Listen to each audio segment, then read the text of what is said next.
ನಮಸ್ಕಾರ ವೀಕ್ಷಕರೇ, ಹಾಸ್ಯ ಧಾರಾವಾಹಿಯ ಸೋಮವಾರದ ಸಂಚಿಕೆಯಲ್ಲಿ ಏನಾಗ್ತಿದೆ ಅಂತ ಈ ವಿಡಿಯೋದಲ್ಲಿ ನೋಡ್ಕೊಂಬರೋಣ ಬನ್ನಿ. ವಿಡಿಯೋ ಇಷ್ಟ ಆದರೆ ನಮ್ಮ ಚಾನಲ್ನ ಸಬ್ಸ್ಕ್ರೈಬ್ ಮಾಡಿ ಅಂತ ಹೇಳ್ತೇವೆ. ಅದೇ ರೀತಿ ಪಕ್ಕದಲ್ಲಿರುವ ಬೆಲ್ಲೈಕನನ್ನು ಆಲಿ ಸೆಟ್ ಮಾಡಿ ಅಂತ ಹೇಳ್ತೇವೆ. ವಿಡಿಯೋ ಶುರು ಮಾಡೋಣ ಬನ್ನಿ. ಸಂಚಿಕೆ ಆರಂಭದಲ್ಲಿ ಶ್ರುತಿಗೆ ಶೀಲಾ ಮತ್ತು ಶಾಂತಿ ಇಬ್ಬರು ಸಹ ಒಂದೊಂದು ಹೂನಾರ ಕೊಟ್ಟು ಹಾಕೋ ಅಂತ ಹೇಳ್ತಿರ್ತಾರೆ.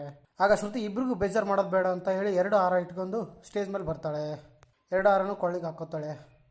ಸೂರ್ಯ ಇದನ್ನು ನೋಡಿ, ಅಬ್ಬೋ ಏನಿದು 2 ಹಾರ ಹಾಕೊಂಡ್ಬಿಟ್ಟಾಳೆ ಈ ಹುಡುಗಿ ಅಂತ ಹೇಳಿದಾಗ ಅದರಲ್ಲಿ ತಪ್ಪೇದೇನಿದೆ ಅಂತ ರಂಗನಾಥ್ ಅವ್ರು ಹೇಳ್ತಾರೆ. ನೋಡೋಕೆ ಒಳ್ಳೆ ಮಹಾಲಕ್ಷ್ಮಿ ಥರ ಕಾಣ್ತಾ ಇದ್ದಾಳೆ. ಮೀನಾ ಶ್ರುತಿ ಬುದ್ಧಿವಂತೆ, ಯಾರ ಮನಸ್ಸಿಗೂ ಬೇಜಾರಾಗಬಾರ್ದು ಅಂತ ಈ ರೀತಿ ಮಾಡಿದ್ದಾಳೆ ಅಷ್ಟೇ ಅಂತ ಹೇಳ್ತಾಳೆ. ಇತ್ತ ಶಾಂತಿ ಕಸ್ತೂರಿಗೆ, ನೋಡಿದ್ಯಾ ನನ್ನ ಸೊಸೆ ಎಷ್ಟು ಬುದ್ಧಿವಂತೆ ಅಂತ, ಎಷ್ಟು ಮುದ್ದಾಗಿ ಕಾಣ್ತಾ ಇದ್ದಾಳೆ ಗೊತ್ತಾ ಅಂತ ಹೇಳ್ತಿರ್ತಾಳೆ. ಇತ್ತ ಶಾಂತಿ ರಂಗನಾಥ್ ಅವ್ರ ಹತ್ರ ಬಂದರು, ನೋಡಿದ್ಯಾ ನಮ್ಮ ಸೊಸೆ ಎಷ್ಟು ಬುದ್ಧಿವಂತೆ ಅಂತ. ಆಗ ರಂಗನಾಥ್ ಅವರು ಏನು ಮಾಡಿದ್ರು ಅಂತ ಕೇಳ್ತಾಳೆ. ಆಗ ಮತ್ತೆ ಶಾಂತಿ, ನಾನು ಹೋಗಿ ನಮ್ಮ ಸಂಪ್ರದಾಯದ ಪ್ರಕಾರ ಮಲ್ಲಿಗೆ ಹೂವಿನ ಹಾರನೇ ಹಾಕೋಬೇಕು ಅಂತ ಆಟ ಹಿಡಿದೆ, ಆದರೆ ಅವರಮ್ಮ ಕಮಲದ ಹೂವಿನ ಹಾರನೇ ಹಾಕೋಬೇಕು ಅಂತ ಆಟ ಹಿಡಿದ್ಲು. ಆದರೆ ನಮ್ಮ ಶ್ರುತಿ ಯಾರಿಗೂ ಬೇಜಾರಾಗಬಾರ್ದು ಅಂತ 2 ಹಾರ ಹಾಕ್ಕೊಂಡ್ಬಂದಿದ್ದಾಳೆ ಅಂತ ಹೇಳ್ತಾರೆ. ಮತ್ತೆ ಶಾಂತಿ, ಇದೇನಿದ್ರು ದೊಡ್ಡ ಮನೆತನದಲ್ಲಿ ಬಂದಿರೋ ಹುಡುಗಿರಿಗೆ ಮಾತ್ರ ಬರುತ್ತೆ, ತಿನ್ನೋಕ್ಕೆ ಗೊತ್ತಿಲ್ಲದಿರೋ ಹುಡುಗಿರಿಗೆ ಬರೋದಿಲ್ಲ ಅಂತ ಮೀನಿನ ಕುರಿತು ಹೇಳ್ತಾಳೆ.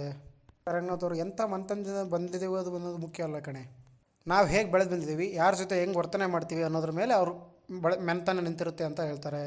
ಇಂಥ ವಿಚಾರದಲ್ಲಿ ನಮ್ಮ ಮೀನಾ ಯಾವಾಗಲೂ ಮೊದಲನೇ ಸ್ಥಾನದಲ್ಲಿ ಇರ್ತಾಳೆ ಅಂತ ಮತ್ತೆ ರಂಗನಾಥ್ ಅವರು ಶಾಂತಿಗೆ ಹೇಳ್ತಾಳೆ. ಇದರಂತೆ ನಮ್ಮ ಶ್ರುತಿ ಕೂಡ ಇತ್ತೀಚೆಗೆಲ್ಲ ಚೆನ್ನಾಗಿ ನಡ್ಕೊತ ಇದ್ದಾಳೆ ಅಂತ ಮತ್ತೆ ರಂಗನಾಥ್ ಅವ್ರು ಹೇಳ್ತಾರೆ. ಇತ್ತ ಕಸ್ತೂರಿ, ಸರಿ ಮಾತಾಡಿದ್ದು, ಬಾರೆ ಶ್ರುತಿಗೆ ಶಾಸ್ತ್ರ ರೆಡಿ ಮಾಡಬೇಕು ಅಂತ ಹೇಳ್ತಾಳೆ. ಆಗ ಶಾಂತಿ, ಅಯ್ಯೋ ಮೊದಲು ರೋಹಿಣಿಗೆ ಶಾಸ್ತ್ರ ಮಾಡಬೇಕು, ಆ ನಂತರ ಶ್ರುತಿಗೆ ಅಂತ ಹೇಳ್ತಾಳೆ. ಮತ್ತೆ ಕಸ್ತೂರಿ, ಹಾಗಾದರೆ ಶ್ರುತಿನ ಯಾಕೆ ಸ್ಟೇಜ್ ಮೇಲೆ ಕರ್ಕೊಂಬಂದೆ ಅಂತ ಕೇಳಿದಾಗ ಶಾಂತಿ, ನಾನೆಲ್ಲಿ ಕರ್ಕೊಂಬಂದೆ, ಅವ್ರ ಫ್ರೆಂಡ್ಸೇ ಬಾ ಫೋಟೋ ತಗೊಳ್ಳೋಣ ಅಂತ ಸ್ಟೇಜ್ ಮೇಲೆ ಕರ್ಕೊಂಬಂದಿದ್ದು ಅಷ್ಟೇ. ಇಬ್ಬರು ಇಷ್ಟು ಮಾತಾಡೋದಕ್ಕೆ ಸ್ಟೇಜ್ ಮೇಲೆ ರವಿ ಬರ್ತಾನೆ. ಆಗ ಶ್ರುತಿ, ಹಾಯ್ ಬೇಬಿ ಚೆನ್ನಾಗಿದೆಯಾ ಅಂತ ಕೂಡ ಕೇಳ್ತಾಳೆ. ಆಗ ರವಿ, ಅದಿರಲಿ ಏನು 2 ಹಾರ ಹಾಕ್ಕೊಂಡಿದೆಯಾ ಅಂತ ಕೇಳಿದಾಗ, ಈ 2 ಹಾರ ಹಾಕ್ಕೊಂಡು ನಾನು ದೊಡ್ಡ ಯುದ್ಧನ ನಿಲ್ಲಿಸಿದ್ದೀನಿ ಗೊತ್ತಾ ನಿನಗೆ ಅಂತ ಮತ್ತೆ ಶ್ರುತಿ ಹೇಳ್ತಾಳೆ. ಅರ್ಥ ಆಗಲಿಲ್ಲ ಅಂತ ಕೇಳಿದಾಗ, ಅದೆಲ್ಲ ದೊಡ್ಡ ಕತೆ ಬಿಡು, ಯಾವಾಗಾದರೂ ಫ್ರೀ ಇದ್ದಾಗ ಹೇಳ್ತೀನಿ ಅಂತ ಹೇಳ್ತಾಳೆ. ಶ್ರುತಿ, ನಾನು ಚೆನ್ನಾಗಿ ಕಾಣ್ತಾ ಇದ್ದೀನ ಅಂತ ಕೇಳಿದಾಗ, ಮುದ್ದಾಗ ಕಾಣ್ತಿದ್ದೀಯ ಅಂತ ರವಿ ಹೇಳ್ತಾನೆ. ಸೂರ್ಯ, ಅಯ್ಯೋ ಏನೋ ಈ ಆಹಾರದ ವಿಷಯದಲ್ಲಿ ಒಂದು ದೊಡ್ಡ ಜಗಳನೇ ಆಗುತ್ತೆ ಅಂದ್ಕೊಂಡಿದ್ದೆ, ಆದರೆ ಏನೂ ಆಗಲೇ ಇಲ್ಲ ಅಂತ ಹೇಳ್ತಾನೆ. ಯಾಕ್ರಿ ಈ ಶಾಸ್ತ್ರ ನಿಮಗೆ ಚೆನ್ನಾಗಿ ನಡಿಬೇಕಂತ ಅಂದ್ಕೊಂಡಿದ್ದೀರಾ ಇಲ್ವಾ ಅಂತ ಕೇಳಿದಾಗ, ಹಂಗೇನಿಲ್ಲಮ್ಮ, ಇಲ್ಲಿ ಆಗಿದ್ದು ನೋಡಿ ಹಂಗೆ ಅಂದ್ಕೊಂಡೆ ಅಷ್ಟೇ ಅಂತ ಸೂರ್ಯ ಹೇಳ್ತಾನೆ. ನೀವೇನು ಅಂದ್ಕೊಳೋದು ಬೇಕಿಲ್ಲ, ಸುಮ್ಮನೆ ಕೂತ್ಕೊಂಡಿದ್ರೆ ಸಾಕು ಅಂತ ಮತ್ತೆ ಮೀನು ಹೇಳ್ತಾಳೆ. ರಂಗನಾಥ್ ಅವರು, ನಾನು ಇಲ್ಲೇ ಕೂತಿರ್ತೀನಿ, ಅವಶ್ಯಕತೆ ಬಂದರೆ ಕರಿ ಅಂತ ಶಾಂತಿಗೆ ಹೇಳ್ತಾರೆ. ಇತ್ತ ಶಾಂತಿ, ರೋಹಿಣಿ ಯಾಕೆ ಇನ್ನೂ ಬಂದಿಲ್ಲ. ಕಸ್ತೂರಿ, ರೋಹಿಣಿ ಇನ್ನೂ ರೆಡಿ ಆಗಿಲ್ಲ ಕಣೆ, ಅವ್ರ ತಂದೆನೇ ಇನ್ನೂ ಬಂದಿಲ್ಲ ಅಂತ ಹೇಳ್ತಾಳೆ. ಮತ್ತು ಶಾಂತಿ, ಈ ರೋಹಿಣಿ ಕತೆ ಏನಂತಾನೆ ನನಗೆ ಅರ್ಥ ಆಗ್ತಿಲ್ಲ, ಮೊದಲು ಹೋಗಿ ವಿಚಾರಿಸೋಣ ಅಂತ ಕಸ್ತೂರಿನ ಕರ್ಕೊಂಡು ಕೋಪದಿಂದ ರೋಹಿಣಿ ರೂಮ್ಗೆ ಹೋಗ್ತಾಳೆ. ಇತ್ತ ಶೀಲಾ ತನ್ನ ಹುಡುಗರನ್ನ ಕರೆದು, ನೋಡು ಅಲ್ಲಿ ಬ್ಲೂ ಶರ್ಟ್ ಹಾಕೊಂಡು ಕೂತ್ಕೊಂಡಿದ್ದಾನಲ್ಲ ಸೂರ್ಯ, ಅವನ ಬಗ್ಗೆನೇ ನಾನು ಹೇಳಿದ್ದು, ಹೋಗಿ ನಿಮ್ಮ ಕೆಲಸ ಶುರು ಮಾಡಿಕೊಳ್ಳಿ ಅಂತ ತನ್ನ ಪ್ಲ್ಯಾನ್ನ ಹುಡ್ತಾಳೆ. ಅವ್ರ ಹುಡುಗರನ್ನ ಕೂಡ ಅಲ್ಲಿಂದ ಕಳಿಸ್ತಾಳೆ. ಶ್ರುತಿ ಅವ್ರ ತಂದೆ, ಇವರಿಬ್ಬರು ಕೆಲಸ ಚೆನ್ನಾಗಿ ಮಾಡ್ತಾರಾ ಅಂತ ಕೇಳಿದಾಗ ಶೀಲಾ, ಇವ್ರಿಗೆ ದುಡ್ಡೇ ಮುಖ್ಯ ರೀ, ದುಡ್ಡೇ ಇದ್ದರೆ ಯಾವ ಕೆಲಸ ಬೇಕಾದರೂ ಮಾಡ್ತಾರೆ ಅಂತ ಹೇಳ್ತಾಳೆ. ನಮ್ಮ ಪ್ಲ್ಯಾನ್ ಅಂತೂ ಸಕ್ಸಸ್ ಆಗೇ ಆಗುತ್ತೆ ಅಂತ ಮತ್ತೆ ಶೀಲಾ ಹೇಳ್ತಾಳೆ. ಶೀಲಾ ಕಳಿಸಿದ ಇಬ್ಬರಲ್ಲಿ ಒಬ್ಬ ಹೋಗಿ ಸೂರ್ಯನ ಕಾಲು ತೊಳೆದು ಫೋನಲ್ಲಿ ಮಾತಾಡ್ತಾ ಆ್ಯಕ್ಟ್ ಮಾಡ್ತಾ ಇರ್ತಾನೆ.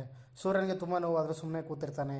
ಆಗ ಮತ್ತೆ ಸೂರ್ಯ, ಏನ್ರಿ ನಿಮಗೆ ಕಾಣಿಸಲ್ವಾ, ಸ್ವಾಮಿ ಶರಣಮಯ್ಯಪ್ಪ, ಸ್ವಲ್ಪ ನಿಮ್ಮ ಕಾಲು ತೆಗಿಯಪ್ಪ ಅಂತ ಮತ್ತೆ ಪ್ರೀತಿಯಿಂದನೇ ಹೇಳ್ತಾನೆ. ಆಗ ಇದನ್ನು ನೋಡಿದ ಮೀನಾ ತುಂಬಾ ಕೋಪಗೊಳ್ತಾಳೆ. ನಿಮಗೇನು ಸ್ವಲ್ಪ ಆದರೂ ಮ್ಯಾನರ್ಸ್ ಇದೆಯಾ, ಶೂ ಕಾಲಲ್ಲೇ ಅವ್ರು ಕಾಲು ತೊಳೆದಿದ್ದೀರಲ್ಲ. ಸೂರ್ಯ ಮೀನನಿಗೆ, ಲೇ ಮೀನಾ ಹೋಗ್ಲಿ ಬಿಡೆ ಯಾಕೆ ಸುಮ್ಮನೆ ಜಗಳ ಆಡೋದು ಅಂತ ಹೇಳಿ ಸುಮ್ಮನಿಸ್ತಾನೆ. ಶೀಲಾ ಕಳಿಸಿದ ಹುಡುಗ, ನನ್ನ ಮೇಲೆ ಕೋಪ ಬರ್ತಿದೆ ಸರ್, ನನ್ನ ಹಿಡ್ಕೊಂಡು ಹೊಡಿಬೇಕು ಅಂತ ಅನಿಸ್ತದೇನು ಸರ್ ಅಂತ ಕೇಳ್ತಾನೆ. ಸೂರ್ಯ, ಅದೇನೂ ಇಲ್ಲ ಹೋಗಪ್ಪ, ಸುಮ್ಮನೆ ಯಾಕೆ ನನ್ನ ತಲೆ ತಿಂತೀಯ ಅಂತ ಹೇಳಿ ಅಲ್ಲಿಂದ ಪ್ರೀತಿಯಿಂದನೇ ಮಾತಾಡಿಸಿ ಕಳಿಸ್ತಾನೆ. ಈಗ ಶೀಲನ್ ಪ್ಲಾನು ಎಲ್ಲ ಫ್ಲಾಪ್ ಆಗುತ್ತೆ.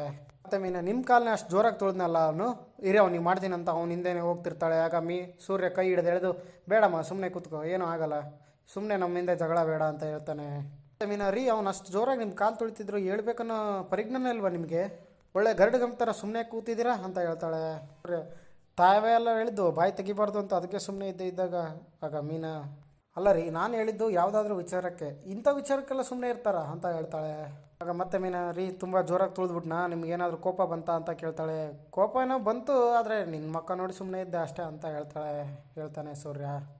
ನಾನು ಕೋಪದಲ್ಲಿ ಏನೋ ಅನ್ನೋದು, ಸುಮ್ಮನೆ ಅವನು ಹೋಗಿ ಹುಡುಗಿ ಮುಂದೆ ಹೇಳೋದು, ಅವರು ನನ್ನಿಂದನೇ ಈ ಫಂಕ್ಷನ್ ಹಾಳಾಯಿತು ಅಂತ ಹೇಳೋದು, ಇದೆಲ್ಲ ಯಾಕೆ ಬೇಕು ಅಂತ ಸೂರ್ಯ ಮತ್ತೆ ಹೇಳ್ತಾನೆ. ಆಗ ಮೀನಾ, ಹಾಗಂತ ನೋವು ಆಗ್ತಿದ್ರು ಸುಮ್ಮನೆ ಇರ್ತೀರಾ ಅಂತ ಕೇಳ್ತಾಳೆ.